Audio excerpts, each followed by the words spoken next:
Agora, velho Vamp, é claro que é broxante para o torcedor corintiano, depois de uma semana tão empolgante, chega o Depay, é anunciado, classificação heróica, uma derrota e essa luta ali agora na antepenúltima colocação do Brasileirão. Mas era uma derrota já esperada, né, Vamp? O Botafogo, líder do Brasileiro, em casa, mais líder do que nunca, era esperado, né, pro Corinthians, Vamp. E não foi uma atuação péssima, né, Vamp? Boa tarde, Tico, Mauro, Bruno, boa tarde a todos, né? Botafogo, líder do campeonato, Botafogo que poderia ter perdido a liderança, chegou a estar perdendo a liderança em certo momento, porque o Fortaleza estava ganhando do Atlético Paranaense, né? Se você pegar todo o Campeonato Brasileiro, o Botafogo favorito diante do Corinthians, né? O Corinthians fez um primeiro tempo horrível, né? O Botafogo poderia ter saído até com uma vantagem maior do que um 1-0, né? Vários gols perdidos. O Corinthians perde o pênalti com o Romero, né? O Almada acaba com o jogo. O Ranieri, ontem, numa noite infeliz, né? Deve estar sonhando com o Almada até agora, né? O Almada, de fato, jogador mais caro da história do futebol brasileiro, faz a jogada do primeiro gol, dá o passe para Savarino rola para o Luiz Henrique, que é o segundo mais caro da história do futebol brasileiro. E quando o Corinthians empata no segundo tempo com pênalti, bem dado, que eu achei também que foi pênalti, o Almada vem de novo, faz uma jogada individual e soma 3 pontos. O Corinthians está ali na zona de rebaixamento, não adianta só fazer o seu, né? Hoje completa a rodada, amanhã completa a rodada, né? Que tem jogo amanhã ainda. E clubes ali na frente do Corinthians com jogos a menos. O próprio Criciúma, que vai jogar hoje, tem 2 jogos a menos. Juventude, que enfrenta o Fluminense, né? Ali. Mas, assim, em termos de jogo, o Botafogo é o favorito. Líder do campeonato. É difícil ganhar do Botafogo dentro de casa. Mas o Corinthians tem que abrir os olhos. Eu falei o negócio do oba-oba, não pela contratação. Se gostou, contrata. Nada de apresentação, aquelas coisas tudo, chega de helicóptero, tudo o mais simples possível, porque eu nunca vi você fazer um oba-oba com o time na zona de rebaixamento, que é a principal competição do Corinthians. Muito mais importante do que a Sul-Americana e do que a Copa do Brasil, né? Mas, enfim, você falar 2-1, resultado normal, pelo que o Botafogo vem jogando no Campeonato Brasileiro e o Corinthians não vem jogando.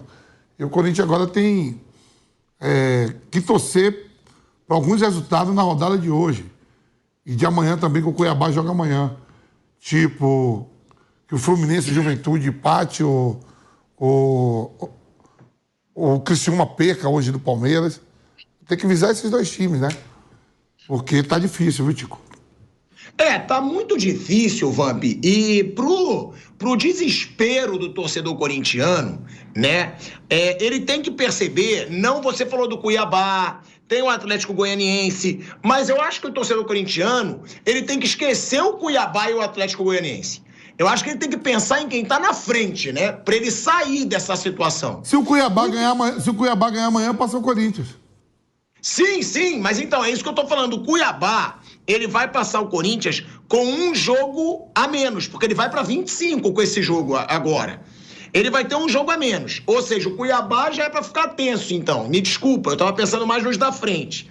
Porque o Vitória, eu acho que vai brigar ali com o Corinthians até o final. Então esquece o Vitória, uma posição à frente. Só que mesmo assim, esquecendo o Vitória, ignorando o Cuiabá, vamos lá, o Fluminense. O Fluminense tem 2 pontos a mais que o Corinthians, 27. Tem 2 jogos a menos nesse momento. Joga hoje. Ou seja, ele pode chegar a 8 pontos a mais que o Corinthians se ele conquistar esses pontos nos 2 jogos que ele tem a menos. O Grêmio, que é o próximo, ele tem 2 pontos a mais que o Fluminense também. Só que o Grêmio, Vamp, já tem 3 jogos a menos. 3 jogos a menos que o Corinthians. O Criciúma tem 2 jogos a menos. Hoje deve perder porque vai jogar contra o Palmeiras fora de casa. Ô Mauro, isso pra mim que é o pior de tudo. O pior, porque eu acredito, tá? Que o Corinthians vai melhorar um pouco nesse restante de Brasileirão. Por quê? Pela chegada do Depay, pela chegada do Carrilho, que é um jogador de confiança do treinador Ramon Dias, de seleção equatoriana, jogou com ele no Al Hilal. Pelo que o Corinthians contratou e até pelo que entregou no jogo contra o Flamengo e no jogo contra o Juventude. Mas o pior não é isso, Mauro, é que por mais que melhore, o Corinthians está atrás e tem muitos jogos a menos de quem está na frente dele. Então, é claro, foi um momento de euforia, chegada do Depay, a classificação, sim. Mas o rebaixamento, ele continua cada vez mais ameaçador para o Corinthians, né, Mauro?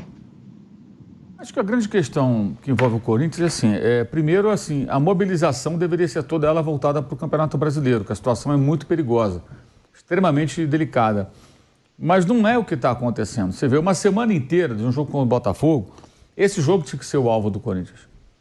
Esse jogo tinha que ser a prioridade do Corinthians. Não era nem o de quarta-feira.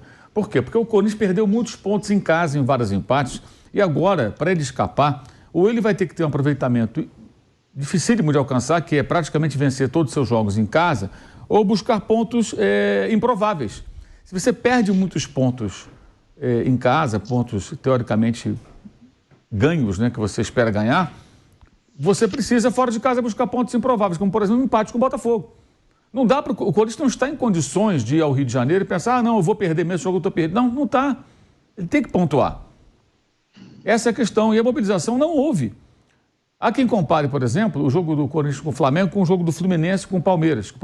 Ali seria a arrancada do Fluminense. O Fluminense já tinha vencido antes o Cuiabá, ganhou do Palmeiras e ganhou na sequência Bahia, Bragantino. Teve uma sequência de vitórias e saiu do rebaixamento. O Corinthians não, ele venceu o Flamengo, mas já perdeu de novo. Ah, mas gol do Juventude é a Copa do Brasil, outra competição, uma competição que deveria ser tratada como algo secundário, porque o risco de rebaixamento é real. Eu acho que a chance do Corinthians escapar passa pelos jogos em casa, com a chegada desses jogadores todos, se eles começarem a funcionar.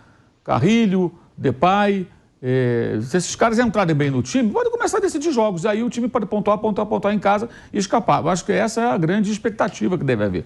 Mas para isso funcionar, me parece razoável que o Corinthians deva se preocupar prioritariamente com o campeonato. Nós vivemos uma semana agora em que praticamente não se falou do jogo com o Botafogo. É a lembrança da vitória do Flamengo que já passou. Já passou. Ganhou do Flamengo, legal, beleza. Mas dos últimos 18 pontos, o time, com o jogo de ontem, o time ganhou 6. É pouco. Aí o Vitória vence, já passou à frente. O Cuiabá pode passar à frente. O Fluminense joga contra o Juventude. Se vencer, o jogo é em Caxias, é difícil, mas se vencer, ele abre 5 pontos com um jogo a menos. E o Fluminense é o primeiro fora do rebaixamento. Ou seja, a tábua de salvação vai ficando mais distante. Com essa quantidade de jogadores que está chegando, você pode solucionar o problema. Vai ter um outro problema que é o problema financeiro. Mas o aspecto técnico dentro do campeonato pode ser solucionado se esses caras começarem a resolver jogos.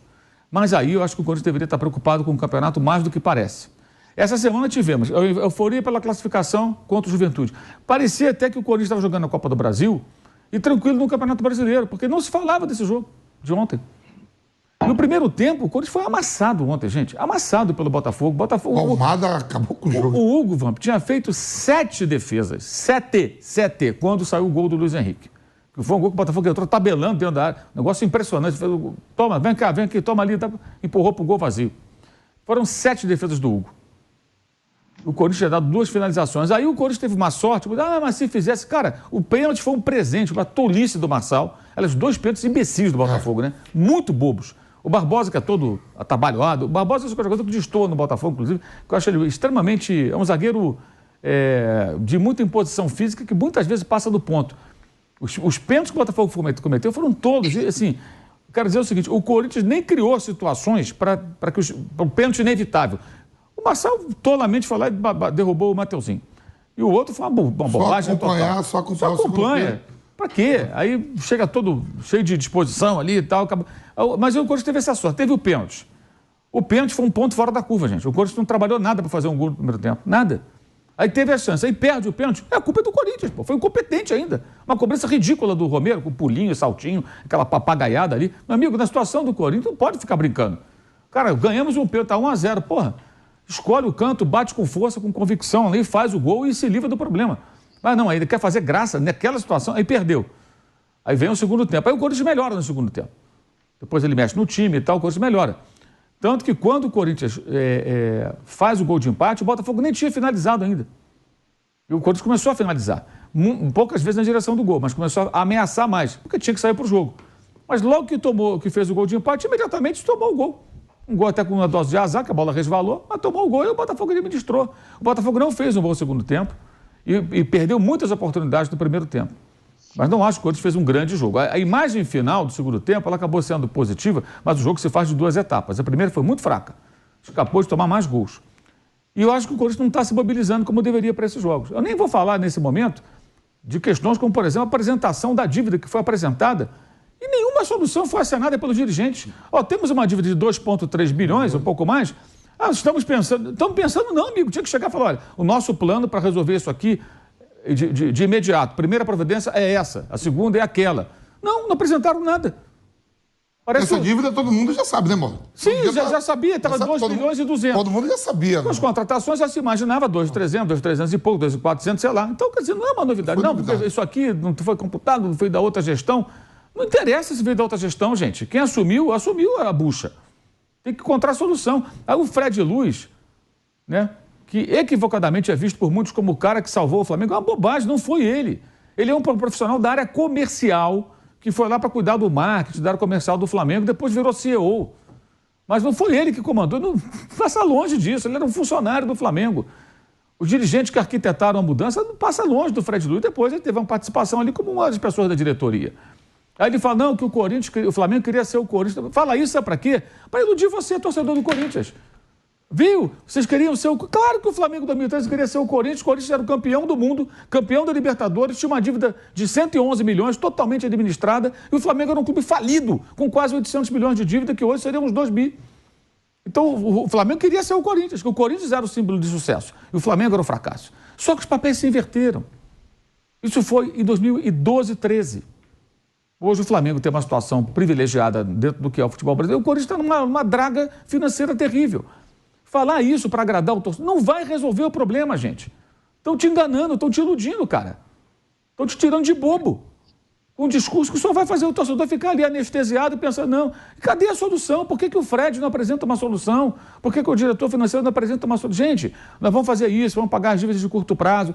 Não, eles estão aumentando a dívida, contratando. E aí você fala assim, não, mas estão contratando muito para escapar do rebaixamento, senão vai ser pior o prejuízo. Mas já contrataram muito lá atrás, e mal. O símbolo maior disso é o Pedro Raul, que não faz gol, gente. Não faz gol, custou 5 milhões de dólares. Então é um combo de problemas e o Corinthians deveria, acho que, se mobilizar para escapar no brasileiro. E na Copa do Brasil, na Sul-Americana, ver o que dá. Especialmente Sul-Americana, por exemplo. Tem um jogo no final de semana com o Atlético Goianiense em casa. Tem que ganhar esse jogo. Você vai ficar preocupado com Fortaleza na Sul-Americana. Muito mais importante esse jogo. Terça-feira, o Garro está jogando todos os jogos. O que é mais importante? O Garro brilhar na terça ou no fim de semana? É no fim de semana. Se não ganhar do Fortaleza, paciência. Se cair na Sul-Americana, paciência. Mas tem que ganhar se não ganhar do Atlético Goianiense em casa, com a lanterna... Aí esquece. Aí complica demais. Então a mobilização está errada. Deveria ser para o brasileiro. Na Copa do Brasil, eu até entendo que se dê uma importância maior que a Sul-Americana, porque é um confronto com o Flamengo. O torcedor está empolgado que ganhou do Flamengo recentemente. Paga bem e tal. E se passar, está na final. E está na final. A Sul-Americana está mais distante, tem que caminhar mais. Então, duas, 3 competições, essa é uma semana, deveria pensar. Fortaleza, vou botar o time que dá, tudo pelo jogo contra o Atlético. Aí você tenta ganhar do Atlético, né? O Flamengo é só no dia 2, quer dizer, deve ser no dia 2, né? O jogo não está marcado ainda, nem um bando está definido, a CBF nunca define isso. E vai tentando escapar da situação terrível que está no Campeonato Brasileiro. Mas eu não vejo essa mobilização. Eu vejo assim, muita agenda positiva, um discurso meio ilusório, sabe? Não, porque queria ser o Flamengo. Porque... Aí é engraçado, eu falo isso, aí o cara fala assim, eu vi umas mensagens assim para mim hoje na rede social. Não, mas o seu time tomou de 4-1. Que você dane que o Flamengo tomou de 4-1. Não estou falando do Flamengo, estou falando do Corinthians. Quando o Flamengo tomou de 4-1, a gente desceu o cacete aqui na atuação do Flamengo, do Tite, que fez um monte de bobagem. Isso é outra história, meu amigo. O cara não consegue entender que o que estamos aqui a tratar é do Corinthians e dos problemas do Corinthians. Isso aqui é um debate, isso aqui é um programa, nós somos comentaristas, o Vamp é jogador, eu, o Bruno, jornalista, o Thiago, jornalista, estamos aqui discutindo o Corinthians, os problemas do Flamengo, o fracasso do Flamengo contra o Botafogo, a goleada que sofreu, isso é outra história. O Flamengo pode tomar 30 goleadas do Botafogo, isso não vai salvar o Corinthians do rebaixamento. Então é uma burrice pensar dessa maneira. Estamos discutindo aqui a situação do Corinthians, mas a dificuldade de alguns é crônica. Acho que até intelectual mesmo, para entender que não importa o meu time, o time do Vamp, o time do Bruno, está discutindo futebol. E a situação é, sim, muito grave.